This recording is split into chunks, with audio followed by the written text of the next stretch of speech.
Okay, so this is my budget spreadsheet that I've used for a really long time, and honestly, it's been super helpful in everything I've done. So I'm going to link it down below if you want to get it. Obviously, if you are good at Excel and stuff, you can make it yourself, but I just wanted to explain sort of how it works and how to use it, just so you can make the most out of it.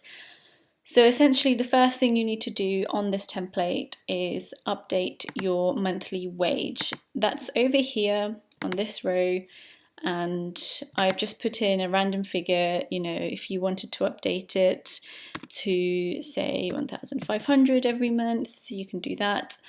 And then what you need to do is go here and drag it across to every month like that. And then if you've got particular months where you're going to get extra money or anything like that, then you put it on a separate line here as a negative figure.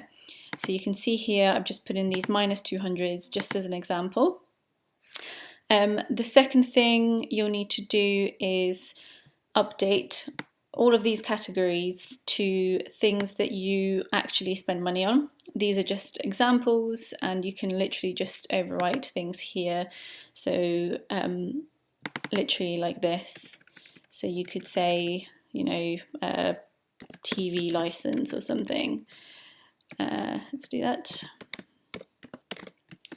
Yeah, so it just updates. And then you update everything here like that. So if you had a car service every January that cost £200, you'd put that in, and then you go ahead and put that in again in January here. It's so you don't get caught out later on with things that you've forgotten about. If you've got pet insurance, that might be £15 a month. Again, you drag that across. If you've got, for example, I used to pay car tax. It was about £10 a month when I had a car. So you would do something like this. If you spend money on traveling, let's say £200 a month on traveling, again, drag it across. So you get the idea here. Make sure you budget for things like savings and things like that.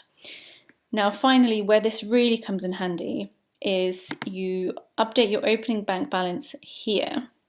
So say you were currently in overdraft by £600, you'd put minus 600. And then what this does here is it shows you what your balance will be every month. So actually this month here, if your balance is minus 600 now, it will get to minus 1,900. If it's in red, it's a negative figure.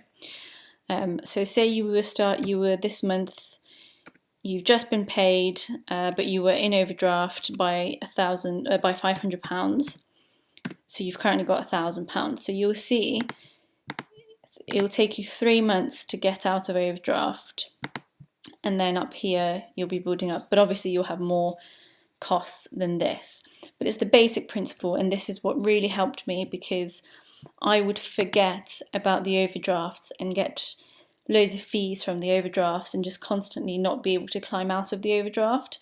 But seeing it laid out like this and seeing it in red will really help you see what you can do.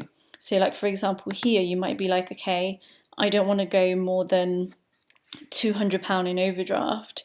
So actually I need to somehow make my spending money be only 100. And do you see how that works? And then you might have a big sort of additional expense in, say, June, where you need to spend £1,000 on something that you've planned. Again, you'll see here you will go overdrawn. So I hope that's simple enough. The only thing I'll add is make sure that when the month is over, you've been updating every single, I was updating every day.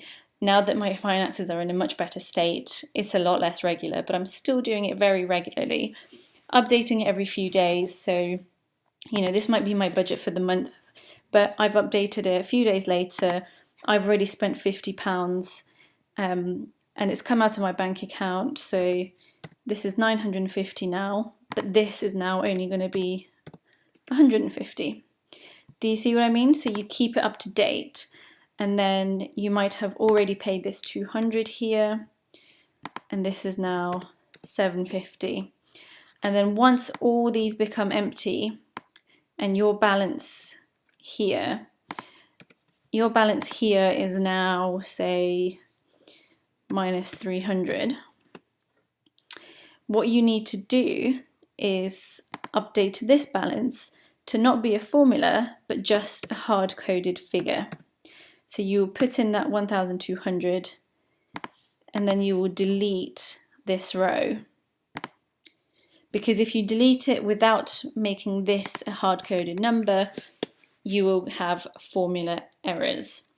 And then what you can do is when you start approaching, you've had 3 months down, I like this to be far enough in advance, so I add new columns, and then all you need to do is select this whole column here and then drag it across like that, and it auto-populates everything here, and you can just carry on populating here.